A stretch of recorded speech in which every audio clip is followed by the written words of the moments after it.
అయ్యగారు ఉన్నారు, అడిగి వీళ్ళని రమ్మని చెప్పు.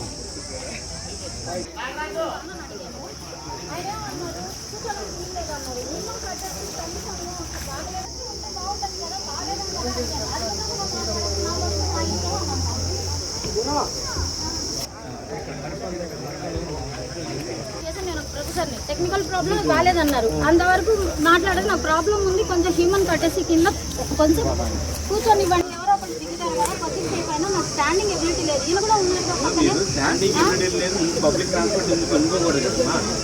అది ఎలా అవుతుంది సార్? ఎవరి అవసరాన్ని బట్టి సార్. నేనేమన్నాను, ఆ ఎడ్జ్ లో కూర్చోండి సార్, నా ముగ్గురిని అలా చేయొద్దని ఒక్కదానే కదా అని అడిగాను నేను.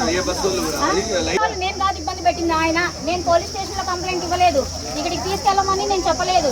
నేను మా మామయ్య ఇద్దరు ఆర్టీసీలో ఉన్నారు. నేను అక్కడ ఫోన్ ప్రాబ్లం ఉంది సార్. నేను పోలీస్ స్టేషన్ లో నేను కంప్లైంట్ ఇవ్వలేదు. నాకు DX61 పైపులు పైపు ఉంటాయి, ఆ బానెట్ కూడా లైట్ గా ఉంటుంది అని కూర్చోబెట్టను. నా ఇష్టం ఇది, నా బస్ ఇది, నా బస్ ఇది. అధిక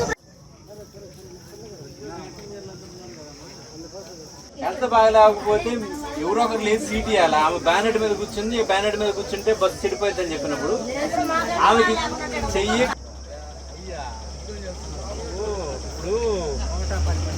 చాలా ప్రాబ్లమాటిక్ ఇష్యూ.